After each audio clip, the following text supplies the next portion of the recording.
So I'm going to talk to you today about the joys of irrational and impractical design, which has sort of been a favorite topic of mine for a long time now. There's a lot of interest in practical, usable, utilitarian, measured, tested design, and that's good, but there's another side of design that we need to pay attention to as well.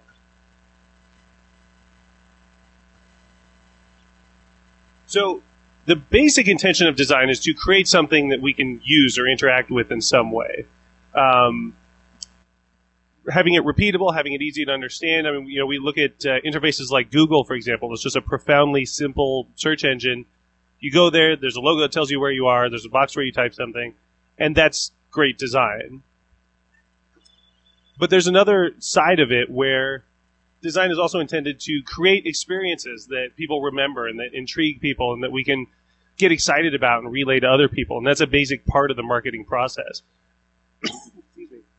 And that's something that provides actual business value. It's not fluff. It's not just decoration. It actually, there's a business reason to do that, and there's a return on investment that you can get from it.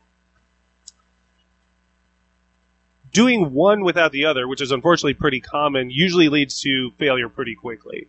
So I've seen a lot of, say a web startup. They'll build out all the functionality, but it looks terrible. It has no life to it. It has no personality. There's nothing you really get excited about on an emotional level. And they launch it, and technically everything's there, but they wonder why people aren't getting excited about it. And then likewise, I've seen things that people design something, it's beautiful, but it just doesn't work. And so, you really have to have this, 1-2 punch of emotional plus logical to get a really powerful design. The people who use them we like to think that we're rational, analytical people, but we're really not. We like to think that we weigh all the options and test all the, the features available and find the best quality thing. But really, it's mostly an emotional decision. So primarily, we go with our gut. We trust our instinct when it comes to making those decisions, and then later we rationalize them, and that's where the logic comes in. So when we go out car shopping, we find the car that's really cool and that we think is going to fit our lifestyle and impress the girls and stuff, and then we go and check the mileage and try and build a case of why we should have that car, and it's really very practical, and I should have a late model car because XYZ, and so the logic comes in later as part of a justification, but really that initial decision, that's not typically a logical process unless you're a college student and you only have $1,000 and you got to buy whatever piece of crap you can find.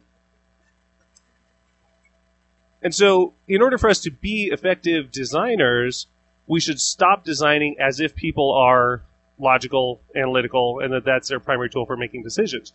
We really should pay a lot more attention to the emotion behind it and those other subtle elements that go into it.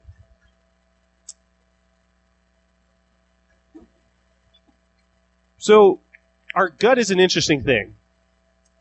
It works a lot faster than our conscious brain. So where we might evaluate a situation, look at all the components, think through it, and make a decision, our gut has usually already made that decision about 1,000 times faster than that. So, our gut level instincts are sort of those animal instincts that tell us what kind of situation we're in, quickly decide what to do, and start to act on it. And we try to put this layer of rational thought on top of it to, stop that and stop us from making those spur-of-the-moment decisions. But a lot of times those spur-of-the-moment decisions are pretty good. Our gut requires fewer resources than our brain, so it takes less time, takes less mental energy, and a lot of it's just automatic. We have a lot of situation handling built into our internal infrastructure that can happen in milliseconds. One of the most interesting things is that our gut considers information that we didn't even know we had.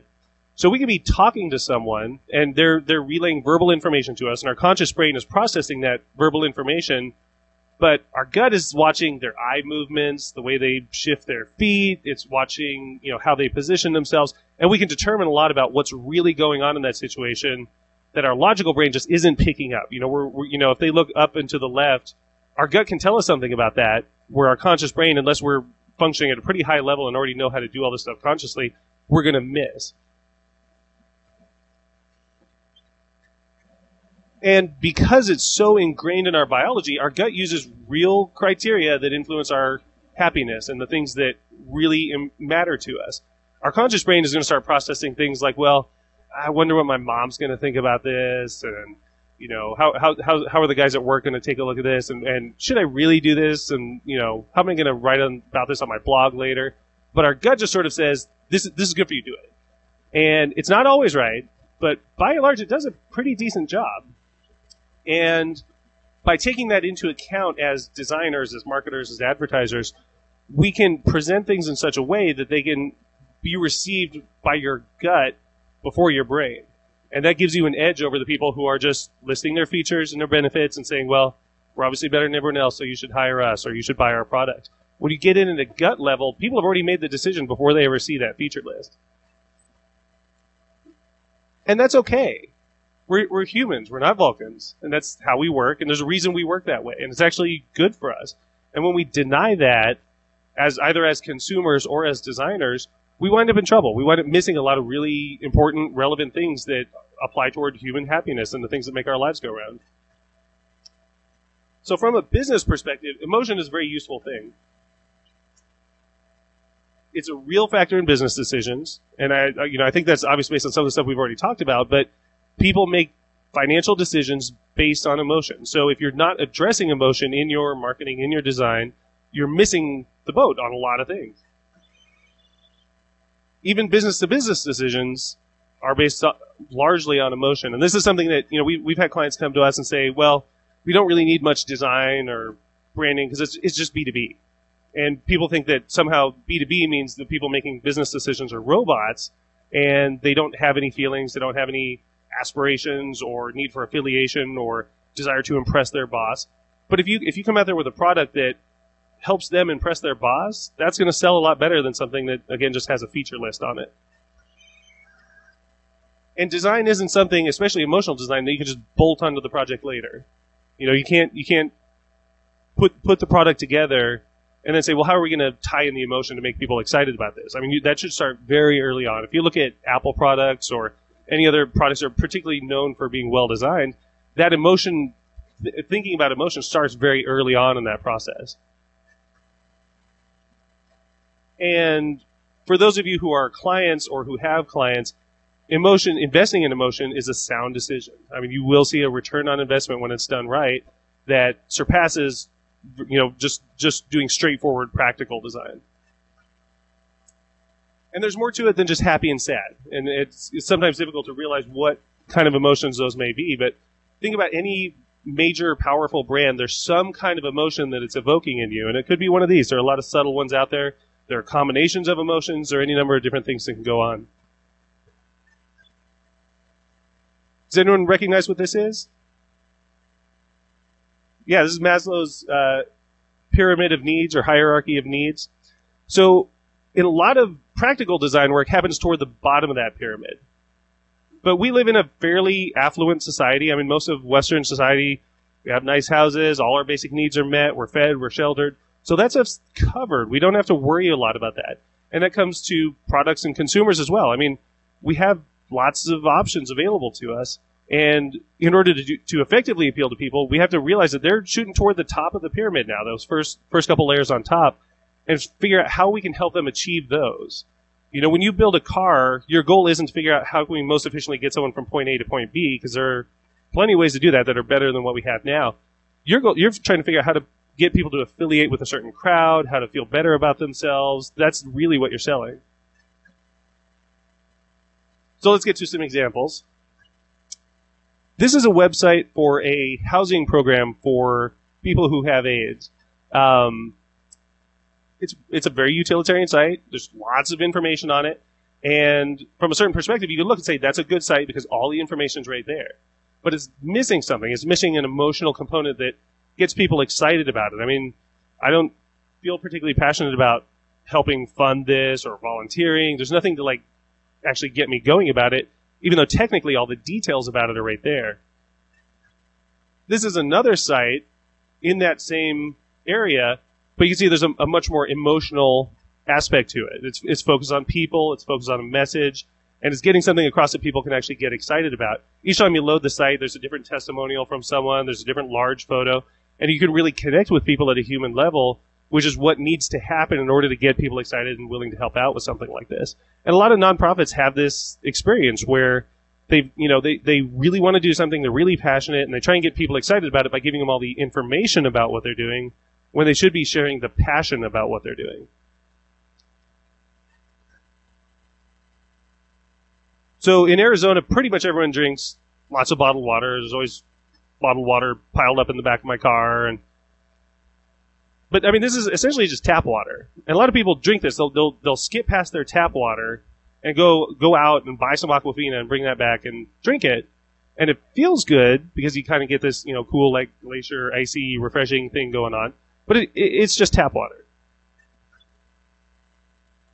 Fiji water isn't just tap water. It's actually processed in, it's legitimately from a different part of the world, and there's a cool story behind it and everything, but it's still water. So really what you're buying is the fact that it was transported from somewhere else.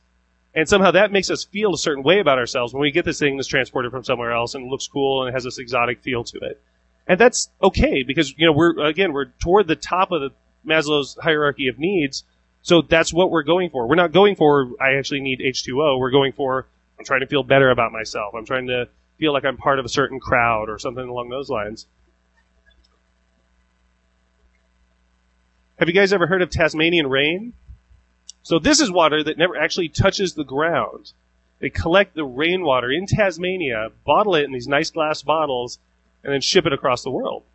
It's still just water. There's nothing really particularly remarkable about that. It's not going to give you superhuman powers, but you're buying that experience of, I'm drinking water that has never touched the ground, and that makes you feel a certain way about yourself.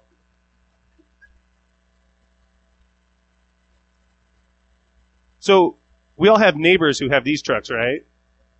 Does anyone here have one of these big old trucks? I know Todd and a couple other folks do.